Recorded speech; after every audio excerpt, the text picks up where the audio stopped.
नमस्कार, मैं हूं आशीष चित्रांशी और आप देख रहे हैं the news launcher. Sri Lanka, Bangladesh, Nepal नाम लेते ही बुखार चढ़ जाता है हमारे देश में। अब मेडागास्कर अफ्रीका के तट पर एक द्वीपीय देश है, वहां पर भी जेनजी। लेकिन ये मैं मोदी के संदर्भ में, हमारे भारत की सरकार के संदर्भ में नई खबर लेके आया हूं, ना बात कर रहा हूं उस संदर्भ में। हम बात कर रहे हैं जिस प्रोफेशन में हम हैं, जो हमारा कर्म है, उस पे बात कर रहे हैं, अपने कर्मा पर बात कर रहे हैं, गोदी मीडिया पर हम बात कर रहे हैं। क्योंकि आपने शायद ही कभी देखा हो भारत में कि एंकर के खिलाफ सड़कों पर लोग उतरे हों, नारेबाजी कर रहे हों, एंकर की फोटो लगा करके उसमें जूते की माला पहना रहे हों। ये भारत में हो रहा है। आखिर ये नौबत क्यों आई? अंजना ओम कश्यप, हम लोग नाम नहीं लेना चाहते इन लोगों के, सब स्वयंभू बड़े जो है अविनाशी एंकर हैं। लेकिन अंजना ओम कश्यप के खिलाफ एक के बाद एक शहर में, ऐसा नहीं कि सिर्फ एक जगह, एक के बाद एक शहर में विरोध प्रदर्शन हो रहे हैं। 2 दिन पहले विरोध प्रदर्शन शुरू हुए और कल बरेली में फिर विरोध प्रदर्शन हुआ है। जूतों की माला पहनाई जा रही है, सड़कों पर लोग उतर करके नारेबाजी कर रहे हैं।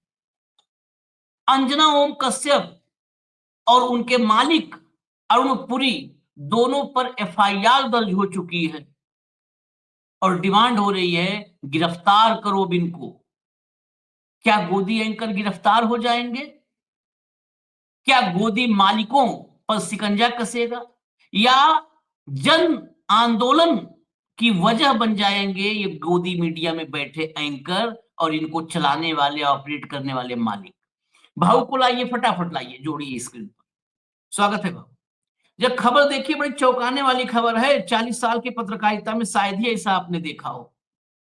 भगवान वाल्मीकि पर टिप्पणी करने पर एंकर के खिलाफ प्रदर्शन, लोगों ने अंजना ओम कश्यप के खिलाफ कानूनी कार्रवाई की मांग की। ये बरेली में कल हुआ है। ये बरेली की खबर भास्कर पे लगी है। नेक्स्ट लाइए, Indian express. Aaj Tak anchor Anjana Om Kashyap, group chairman Arun Puri booked for hurting sentiments of Valmiki community. Next लाइए आगे। एंकर अंजना ओम कश्यप को गिरफ्तार करने की मांग, वाल्मीकि समाज में आक्रोश।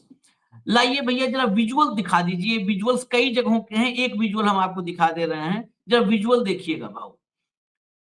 लो भैया, ये देखिए, ये जूतों की माला पहना करके लोग सड़कों पर, ये देखिए, ऐसा नहीं कि कोई एक खड़ा हो गया है। आजकल तो विश्व हिंदू परिषद, बजरंग दल का एक आदमी भी खड़ा हो जाता है एक झंडा लेकर के तो नेशनल न्यूज बन जाती है। यहाँ सड़कों पर लोग उतरे हैं, देखिए पीछे चले जा रहे हैं, और बहुत जगहों से ऐसे विजुअल्स कई जगहों से हैं, ऐसा नहीं कि एक जगह से है। अब हटा दीजिए विजुअल, हटा भाऊ। ये स्थिति क्या भारत में, जो कहते हैं ना कि सरकार की ताबूत में आखिरी कील या फला की ताबूत में आखिरी कील, क्या मोदी सरकार के ताबूत में आखिरी कील ये गोदी मीडिया ठोकने वाली है? यकीनन लगता है मुझे आशीष, यदि आप पार्टनर इन क्राइम हैं तो आपको इसका खामियाजा भुगतना पड़ेगा। आपने मेडागास्कर का अभी बात की, इसी मेडागास्कर की, इसके पहले नेपाल हमने देख चुके हैं, श्रीलंका देख चुके हैं, इसके पहले बांग्लादेश देख चुके हैं। इन सभी जगह के आंदोलन में एक बात भी प्रमुखता से हमें रेखांकित करनी होगी कि सिर्फ नेता टारगेट पे नहीं थे, सिर्फ प्रशासनिक अधिकारी टारगेट पे नहीं थे, या पार्लियामेंट या लोकसभा टारगेट में नहीं थी, या उनकी जो पार्लियामेंट है वो सांसद टारगेट पे नहीं थी, चैनल भी टारगेट पे थे। लोगों ने चैनलों में आग लगा दी, लोगों ने पत्रकारों को मारा।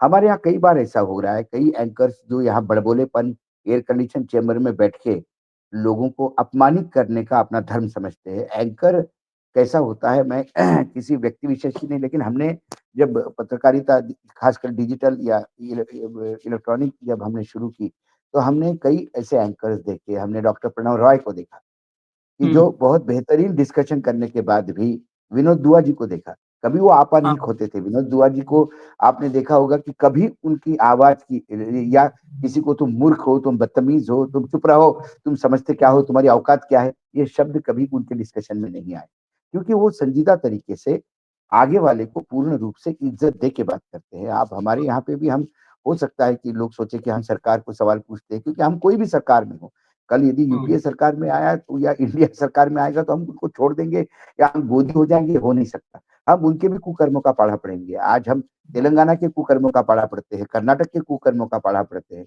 ऐसी बात नहीं है, हिमाचल में कुछ होता है तो आज हम उस पर भी बात करते हैं। सवाल ये है कि आप आज भी, हम आदरणीय नरेंद्र मोदी जी कहते हैं या अमित शाह जी कहते हैं, हम आज भी उतनी इज्जत देते हैं, क्योंकि वो एक व्यक्ति है, उसने एक सम्मान पाया है। आज वो नेता है, आपको उसके विचार पसंद नहीं होंगे, लेकिन किसी ना किसी ने तो उनको जितवा के दिया है। आप मुझे मतलब कई बार मैं ऐसे ही अंजना ओम कश्यप का एक डिबेट, मुझे मतलब रोंगटे खड़े हो गए मुझे। बहुत बड़े पत्रकार जो, जब हम रिपोर्टिंग करते थे, वो संपादक थे, मेहता साहब, दैनिक हिंदुस्तान के संपादक रह चुके हैं, एक हस्ताक्षर है हिंदी पत्रकारिता में, पद्मश्री मिला हुआ है उस आदमी को। लेकिन क्या हुआ, उनको एक डिबेट में मैडम ने कह दिया कि चुप बैठो, आपको कुछ पता नहीं है, और वो चुप हो गए। उसके बाद में मैंने जब एक प्रोग्राम में मिला तो मैंने हाथ जोड़ के कहा कि मतलब सर, हम बहुत आपकी इज्जत करते हैं, क्यों जाते हैं आप अपमानित होने के लिए वहां पर, क्यों जाते हैं? हम भी जाते हैं प्रोग्राम में, लेकिन हम एंकर को इतना बदतमीजी करने का अधिकार नहीं देते आशीष।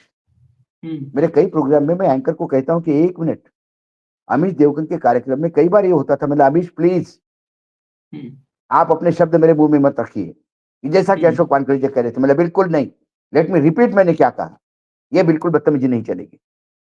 दूसरी ओर कई कार्यक्रमों में मेरे बाकी लोगों से मेरी चिक-चिक होती थी, क्योंकि कोई एंकर पे यदि हमला बोल देता था, तो मैंने बोला पत्रकारिता पे आप हमला मत बोलिए प्लीज, हम बैठे हैं यहाँ पे, हम एक पत्रकार हैं। लेकिन संजीदा एंकर को आप हमेशा डिफेंड कर सकते हैं, बदतमीज एंकर को डिफेंड नहीं कर सकते। और आजकल पत्रकारिता में बदतमीजी ये यूएसपी हो गया है, आप जितने ज्यादा बदतमीज, वो उतने ज्यादा बदतमीज।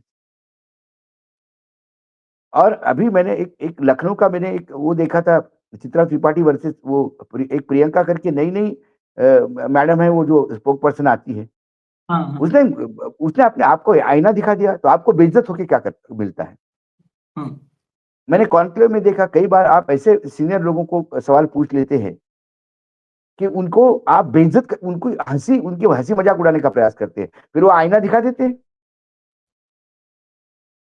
आईना दिखा देते। एक बहुत ही वाहियात सवाल फारूक अब्दुल्ला को पूछा था, जो आदमी इतने साल से इस देश में राजनीति कर रहा है, इतनी बार मुख्यमंत्री रह चुका है, केंद्र में मंत्री रह चुका है, एक राजनीति के एक हस्ताक्षर है, उनके उनके इंटीग्रिटी पे आप सवाल उठाओगे? क्या आप भारतीय हैं कि क्या है?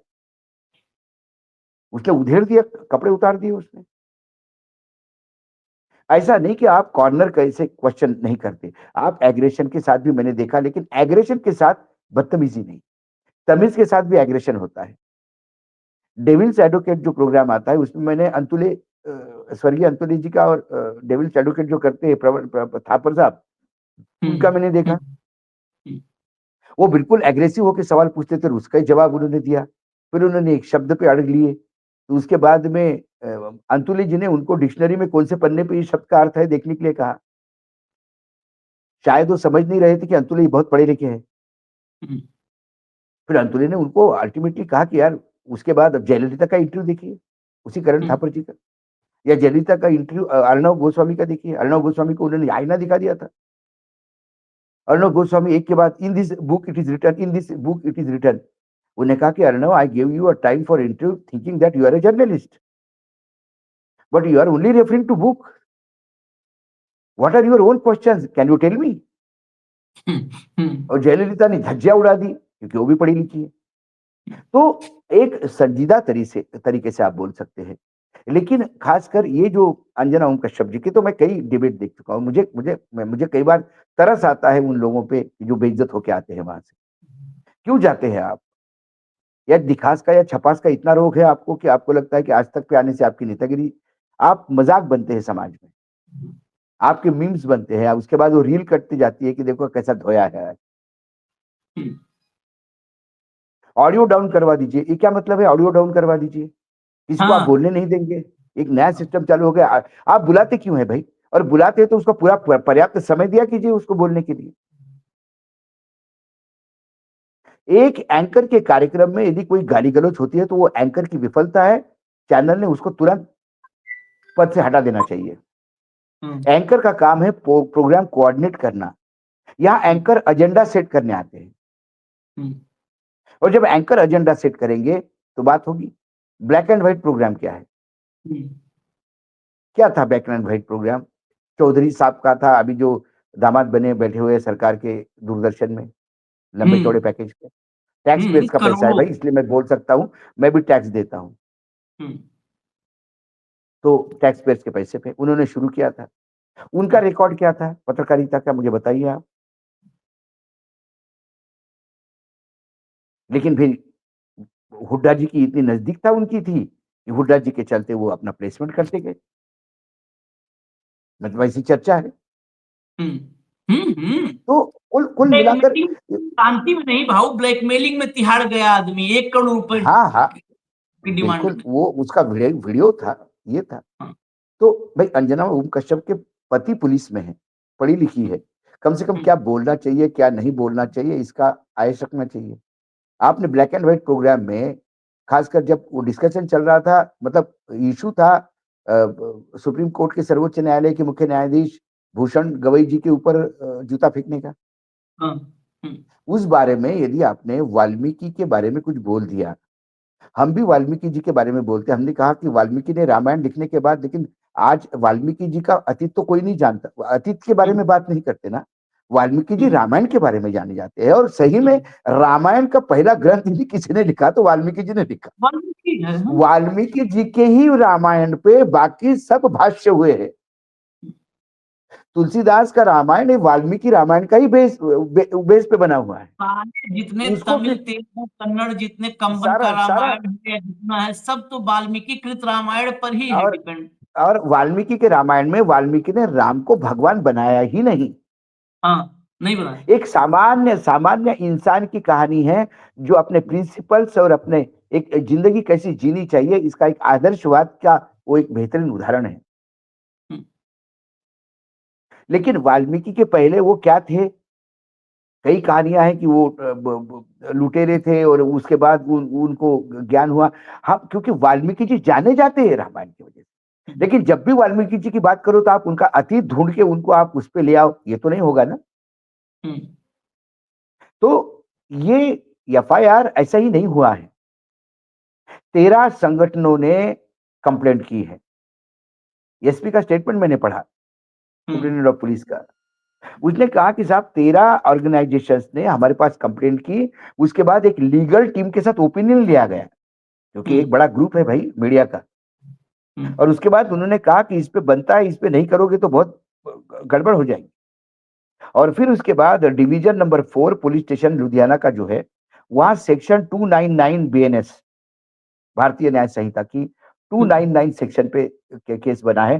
299 मतलब किसी भी कम्युनिटी की फीलिंग्स को आप हर्ट नहीं कर सकते, वो है। और आगे section 31 V, SC ST prevention of atrocity act 1989, इसमें हुआ है सेक्शन में। इसमें है कि आप किसी भी कम्युनिटी के, खासकर जो पिछड़ी जातियां हैं, उनके किसी भी दलित व्यक्ति को, हाँ। दलितों के किसी भी माननीय व्यक्ति के बारे में आप अपमानजनक टिप्पणी नहीं कर सकते। ये ये ये इस धारा में लगी है, एफआईआर दर्ज है। उसके बाद जो वहां पे चेयरमैन जो है, जो आम आदमी पार्टी का नेता भी है, क्योंकि दलित विकास बोर्ड के चेयरमैन है तो आम आदमी पार्टी के ही नेता होंगे वो, विजय धानव, उनने भी कहा कि तुरंत अरेस्ट हो जाना चाहिए ये लोग। नहीं, तो इनकी आपको बेसिकली क्या होता भाव। क्या है? अब अरुण पुरी लोग कहेंगे कि भाई अरुण पुरी मालिक है, इनको जबरदस्ती घसीटा गया। ये अरुण पुरी को दिखता नहीं क्या उनके चैनल में क्या हो रहा है? हाँ, ये अरुण पुरी इंडिया टुडे चलाते थे, जो इंडिया टुडे देश की धारा बदल देता था। कहाँ गया वो इंडिया टुडे? कहाँ गया वो एसपी सिंह वाला आज तक, जिसका लोग, मतलब दूरदर्शन पे आता था एक 15 मिनट का कैप्सूल, तो उसके लिए लोग इंतजार करते थे। कहाँ गए वो तेवर? कहाँ गई वो पत्रकारिता? हो सकता है अरुण पुरी के कुछ वेस्टेड इंटरेस्ट हो या अरुण पुरी की कुछ दुखती रग हो जो सरकार ने पकड़ ली हो। उसके लिए आप सरकारी भोंपू जरूर बनिए, लेकिन सरकारी भोंपू बनाने के चक्कर में आप सरकार की से भी ज्यादा 2 कदम आगे मत चलिए। आप मनुस्मृति लागू करने का प्रयास मत कीजिए। संविधान के दायरे में बन के काम करिए। उसके ऊपर उनका इंडिया टुडे का स्टेटमेंट भी आया है कि हमने तो ऐसा कुछ नहीं कहा था, ये गलत तरीके से तोड़-मोड़ के क्लिप घुमाई जा रही है और ये करी। ये तो कोर्ट तय करेगा कि आपने क्या कहा, क्या नहीं कहा। प्रोग्राम देख के लोगों ने किया था और ये पहली बार नहीं है अंजना ओम कश्यप के साथ। इसके हाँ, वही पहले तो। इसके पहले लखनऊ में भी एक एफआईआर दर्ज हुई है। लखनऊ में तो कोर्ट ने ऑर्डर किया है एफआईआर दर्ज हुँ, करने के लिए। अमिताभ वहाँ तो ठाकुर डबल गए थे। इंजन की सरकार है। अमिताभ हाँ, ठाकुर को अमिताभ बिठाया था ठाकुर गए न्यूज़ थे। लॉन्च करने में। उन्होंने भी हाँ, ब्लैक एंड व्हाइट प्रोग्राम वही था ब्लैक एंड व्हाइट। और ब्लैक हाँ, एंड व्हाइट उन्होंने उसमें था कि ये जो हमारे देश का जो विभाजन हुआ, क्या जिसलिए हाँ। विभाजन हुआ वो विभाजन का दायित्व हुआ क्या? शायद मुझे पता नहीं, मैंने देखा नहीं कार्यक्रम। लेकिन शायद मुझे ऐसा लगता है कि विभाजन इसलिए हुआ कि मुसलमानों का अलग देश, भारत का हिंदुओं का अलग देश, इसी पे डिवीजन हुआ। तो ये सोच ही गलत है। ये सोच ही गलत है। मुसलमानों ने अपना एक देश माँगा, उनको दिया गया। लेकिन भारत में सभी को हिंदू हाँ, एक्सेप्ट हाँ। अकोमोडेट किया गया। भारत हिंदुओं का देश नहीं था। ऐसा नहीं हुआ कि हिंदू इधर रहेंगे, मुसलमान उधर जाएँगे। कहा था जिन मुसलमानों को जाना है वो जा सकते हैं। हुँ। बाकी तो मुसलमान एक यहाँ रह लाइन की सकते बात हैं। भाऊ, एक लाइन में पाकिस्तान धर्म के आधार पर बना है, लेकिन भारत धर्म के आधार पर बना नहीं है। ये भारत नहीं, देश नहीं, नहीं बना। भारत बना ही नहीं आशीष। भारत हाँ, से पाकिस्तान अलग हुआ है पाकिस्तान धर्म अलग के हो नाम गया। पे। हाँ, भारत अपनी तासीर वहीं लेके बैठा है। भारत में बदलाव नहीं था। उसमें उसमें क्या कहा था मैं बता देता हूँ, उस कार्यक्रम में भी। उस कार्यक्रम में जो पूरा निचोड़ था बेसिकली क्या है, एक नैरेटिव बनाने की कोशिश होती है। वो नैरेटिव ये था कि जब विभाजन विभीषिका दिवस पर जो शुरू किया है ना मोदी ने मनाना, विभाजन विभीषिका दिवस 14 अगस्त, उस पे वो कार्यक्रम किया था और उस कार्यक्रम का निचोड़ था कि जब ये 2 देश धर्म के आधार पर बँटवारा हो गया, देश का विभाजन हुआ, तो जो यहाँ पर हैं, ये मतलब एक दिमाग में डालने की कोशिश कि ये हमारे हक पर मतलब एक बहुसंख्यक समाज के हक की हकमारी कर रहे हैं।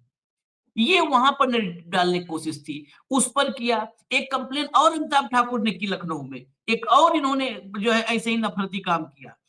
अब जो है ये काम किया। बेसिकली अभी अभी एक कार्यक्रम का क्लिप वायरल हो रहा है 2 दिन से एक्स पर। एक इतिहासकार है, महिला इतिहासकार, उनको शो में बुलाया था। अब महिला इतिहासकार को ये इतिहास पढ़ाने लगी। उसने जो है इनको पूरा इतिहास का पन्ना खोल दिया। ये बेसिकली अकबर को क्रूर, नृशंस और जो है नरसंहार करने वाला अकबर को भी साबित, क्योंकि अकबर द ग्रेट बेसिकली संघ संघ और भाजपा जो चाहती है, ये सब शाखा में क्यों नहीं जाते? मैं कड़वे शब्द इस्तेमाल करूँगा, नहीं, मजबूरी है। नहीं, नहीं, शाखा में क्यों नहीं जाते? आप उल्टा बोल रहे हैं। ये शाखा में नहीं जा रहे हैं, इन्होंने ऑफिस में ही शाखा लगा दी। वही शाखा लगा दी, बिल्कुल सही आपने। ये उस एजेंडे पर कि मत सोचिए आप कि वहां पर इतिहास की अकबर द ग्रेट नहीं पढ़ सकते हो। अब ग्रेट ये निकाल के लाएंगे, खोजना पड़ेगा। उस इतिहासकार ने बता दिया सम्राट नरसंहार। सम्राट सम्राट अशोक सम्राट अशोक जिनका अशोक स्तंभ हम उपयोग करते हैं। इतना नरसंहार किसी ने नहीं ठीक है। किया है। उससे बड़ा नरसंहार, और उसने नरसंहार किसका किया? हाँ, मुसलमानों का किया। तब थे ही नहीं मुसलमान, इस्लाम में नहीं था। मैंने क्या कहा किसका किया? अपने वालों का ही किया। हाँ, तो उसको क्या कहोगे? वही तो गिनवाया इतिहासकार ने। अशोक। छत्रपति शिवाजी महाराज ने सूरत लूटी। हाँ। तो सूरत में क्या मुसलमान ही थे क्या? हम्म, सूरत सिर्फ मुसलमानों का नहीं था, आज भी सूरत में मुसलमान भी है और हिंदू भी है। छत्रपति शिवाजी महाराज ने मुगलों के ठिकाने पे छापे मारे थे। हाँ, वो मुगल का एरिया था। तो कई जगह गोलकोंडा का जो निजाम था और उनका छत्रपति महाराज का बिल्कुल भाई जैसा संबंध था। बहुत ही दोनों के बीच में स्नेह था। हम्म, तो क्या कहेंगे उनको? ऐसा आप इतिहास परिप्रेक्ष्य में जाके देखिए। आप इतिहास वो व्हाट्सएप यूनिवर्सिटी से मत पढ़िए और मुझे दुर्भाग्य है कि व्हाट्सएप यूनिवर्सिटी के भरोसे पत्रकार चल रहे हैं। पत्रकार चल रहे हैं ये, हाँ। ये व्हाट्सएप सबसे यूनिवर्सिटी बड़े के भरोसे आ जाते हैं डिबेट करने, एंकरिंग करते हैं डिबेट करने। व्हाट्सएप यूनिवर्सिटी से पढ़ के। होगा कुछ नहीं आशीष, मुझे कोई ज़्यादा अपेक्षाएँ नहीं है, एफआईआर दर्ज होगा, ये सीधा सुप्रीम कोर्ट चले जाएँगे, हुँ, मुझे मालूम है। और हुँ, सुप्रीम कोर्ट इनको रिलीफ देगा, तब सुप्रीम कोर्ट ये नहीं पूछेगा कि आप हाई कोर्ट गए क्या? आप लोअर हुँ, कोर्ट गए क्या? हुँ, हुँ, आपने देखा ना क्या हुआ अर्णब गोस्वामी के केस में? हुँ, अर्णब गोस्वामी का केस कोई ऐसा डिस्टॉर्शन का नहीं था।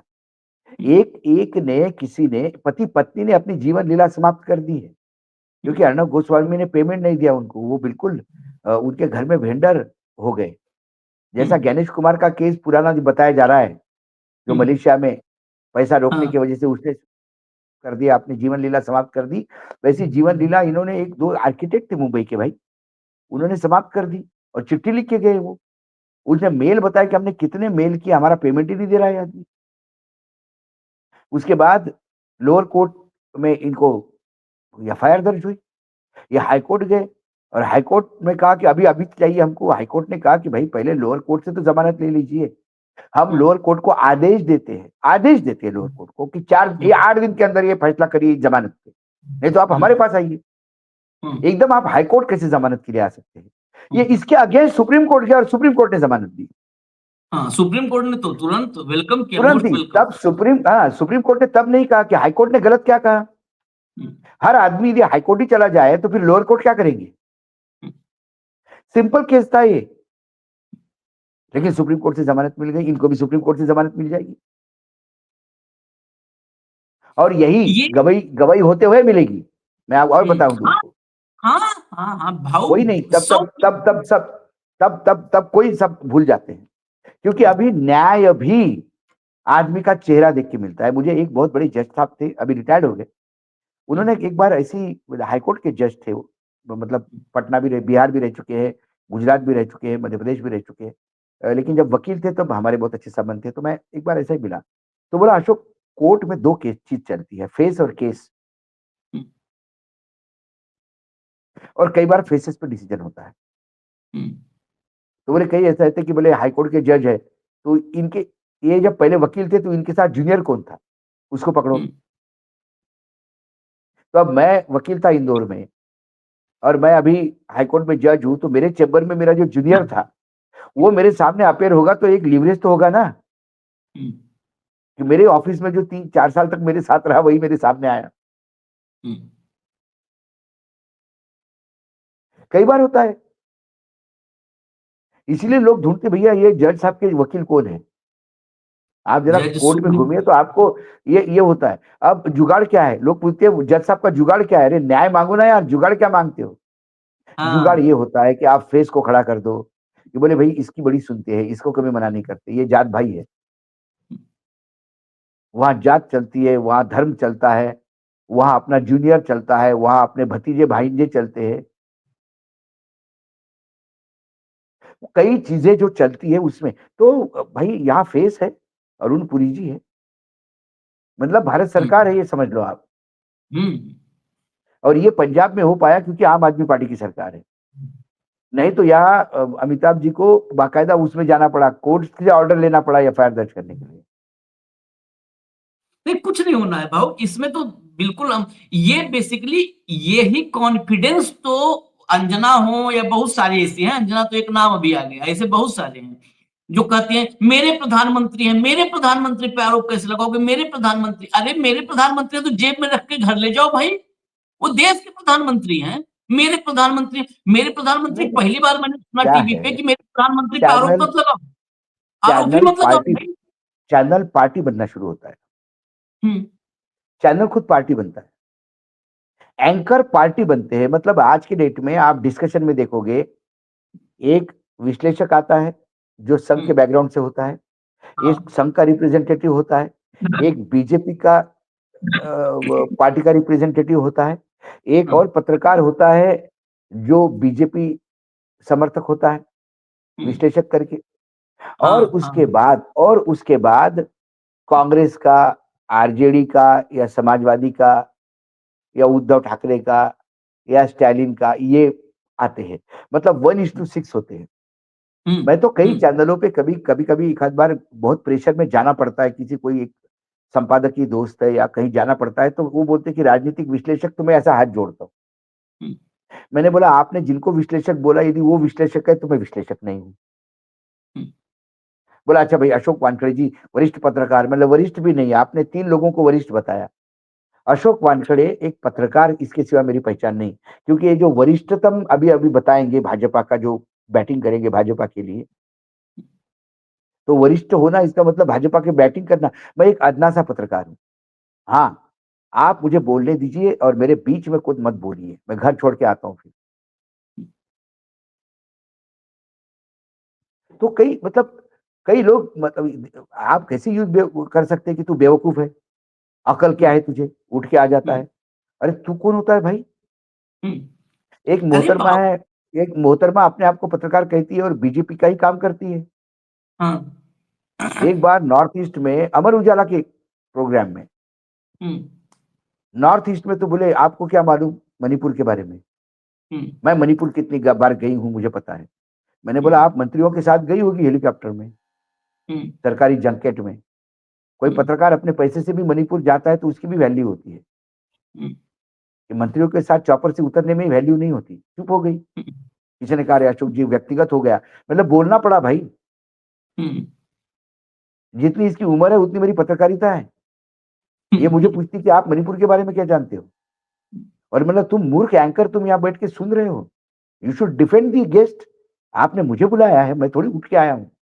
हम्म, फिर एक बार टीवी 18 के कार्यक्रम में बजट के, उनके ही पतिदेव, हम्म, दोनों पति पत्नी जहर लेके घूमते हैं, उनके हम्म, ही पतिदेव बैठे, और एक किसान का रिप्रेजेंटेटिव था, फार्मर्स का, हम्म, उसने कुछ सवाल पूछ लिया। तो भाई एंकर सवाल का जवाब दे या एंकर किसी से जवाब ले, इसके पहले ये सज्जन टाई पैंट वाले उठ के खड़े हो गए और बोले कि जिनको अकल नहीं उनको बुला लेते हैं आप। हम्म, क्या सवाल पूछा, क्योंकि उसने बहुत तीखा सवाल पूछा था। हम्म, ये तिलमिला गए भाजपा के एजेंट। उसके बाद आशीष, पहली बार मैंने टेलीविजन कैमरे पे आपा खोया होगा, मतलब कैमरे बंद हो गए और बात यहां तक आ गई, मतलब जूते से मारते हुए लेके जाऊंगा मैं घर पे, यदि किसी किसान को तुमने फालतू कहा तो। वो तुम्हारी जैसे कपड़े नहीं पहनता, तुम्हारी जैसी शुद्ध इंग्लिश नहीं बोलता ऑक्सफर्ड, इसका मतलब है उसको और बुलाया चैनल ने उसको, उठ के नहीं आया हम्म, वो लाइन लगा के, चैनल ने उसको गाड़ी भेज के घर से बुलाया है। फिर सब आगे, नहीं भाव गलती हो गई, उनसे गलती हो गई। मतलब कैसे शब्द यूज करते थे, किस कैसे कैसे मूर्खों को बुलाया, मतलब कौन होता है तू मूर्ख बोलने वाला। तो उसने मुझे सवाल पूछा, बोले आप कितना, आप जानते हो मैं कितना पढ़ा लिखा हूं। बोले आपकी पूरी खानदान भी डिग्री इकट्ठा करी तो मेरे से नहीं पढ़ते हो। तो मैंने तुझे तोलता हूं मैं, अभी तूने मेरा खानदान निकाला ना, अब तेरा खानदान निकालता हूं मैं। तेरे बाप को पूछ इंटर पॉलिटिकल साइंस कहां से लिया, मेरे को डिग्री पूछता है। फिर मामला और ज्यादा हो गया। तो ये मैंने जीवन, और उसके बाद मैंने उस चैनल पे जाना छोड़ दिया। मैं उसके बाद अभी मुझे बिहार इलेक्शन के लिए वहां से मैसेज आ गया कि सर बिहार इलेक्शन के लिए एक दिन तो भी दीजिए, निर्णय के दिन। बोला हो ही नहीं सकता, आपके यहाँ मैं आ ही नहीं सकता, क्योंकि मैं वही जाता हूं जहां गेस्ट की इज्जत एंकर करता है और अपने गेस्ट को प्रोटेक्ट करता है। तो ये बातें होती है। इनको ये खुले सांड हो गए भाई मार्केट में। इनको सिर्फ आका के लिए प्रोग्राम बनाते हैं। विशुद्ध ये आका। अरे भाई जनता इनको हुट करती है। ये चुनाव के टाइम पे जाते हैं, ये हुट होते हैं, लोग इनको सवाल हाँ। पूछते हैं, ये भागते हैं, पुलिस इनको निकाल के लाती है कार्यक्रमों में से। नहीं नहीं, ये भाऊ पहले हम लोग जब राजाओं का समय था, राजशाही थी, तो भाट और चारण हुआ करते थे। उन्हें असरफियों के लिए वो काम करते थे। इन्हें पता है ये जो स्टूडियो में बैठ के मेरा प्रधानमंत्री है, मेरा प्रधानमंत्री है, निजी नहीं है प्रधानमंत्री भाई, ये प्राइवेट प्रधानमंत्री। अब मुझे जानकारी नहीं है, लेकिन मैं आज पूछ ही लेता हूँ कि प्राइवेट प्रधानमंत्री अगर कोई रखना शुरू कर दिया हो तो बता दे मुझे, कि मेरा निजी वाला है, मैं उसको नहीं, उस पर कोई टिप्पणी नहीं कर दूंगा। बहुत जिम्मेदारी से बात कर रहा हूँ कि मेरा निजी वाला प्रधानमंत्री, उस पर आरोप मत लगाओ। अगर प्राइवेट प्रधानमंत्री कोई रखना शुरू किया हो तो बताओ। देश का प्रधानमंत्री है, उससे सवाल होंगे, एक नहीं 1000 सवाल होंगे, और वो सवालों से जितना भागेगा उससे दोगुना सवाल होंगे। देखिए, लोगों ने कम से कम एफआईआर की इतनी संजीदता दिखाई, मुझे लगता है, कम से कम। और अब देखते हैं इसमें क्या इसकी परिणति क्या होती है, इसका क्या निकलता है। लेकिन एक बात है कि आप कितने भी एफआईआर करो, इनके तेवरों में कोई कमी नहीं होगी, क्योंकि इनको कुछ मालूम है, नहीं। इनको ये पता है हम कि कुछ होना नहीं है। जिसने सारा जिसने विधायिका, न्यायपालिका, सभी कार्यपालिका, सभी यदि बंधुआ मजदूर बने हुए हैं, तो फिर किसी को कोई फ़र्क नहीं पड़ता। सब एक है। और सबसे बड़ी बात है कि इसलिए तेवर नहीं बदलेंगे, जिसने अपना लाज, शर्म, स्वाभिमान, आत्मसम्मान हाँ, सब कुछ किसी के चरणों में जो है अर्पित कर दिया हो, उसको आप कुछ कर दो, उसको कुछ भी कर दो, हुँ, उसे फ़र्क नहीं पड़ना है। ये केवल वहाँ पर बैठ करके और अपना होता है ना कि बंद कमरे में ही खुद के व्यक्तित्व को निहार लेना, उसी में बस, सब बस, बस, बस। आत्ममुग्ध हैं। बाहर इनको पता है कि गली-गली में थूका जा रहा है, गली-गली में। नहीं, नहीं, उन उनसे लेकिन उनको कोई फ़र्क नहीं पड़ता, फ़र्क कोई नहीं फ़र्क पड़ता। नहीं। ये तो मोनेटाइज़ेशन कर लेते हैं कि चलो थूका मोनेटाइज़ कर लो। कितने ग्राम है? कितने ग्राम है? थू चलो, खैर, इजाज़त दीजिए हमें। जी, धन्यवाद भाऊ, बहुत-बहुत धन्यवाद। हाँ, कई आज बड़ी खबरें नमस्कार, हैं, हम दिन भर जुड़े रहेंगे। नमस्कार। नमस्कार।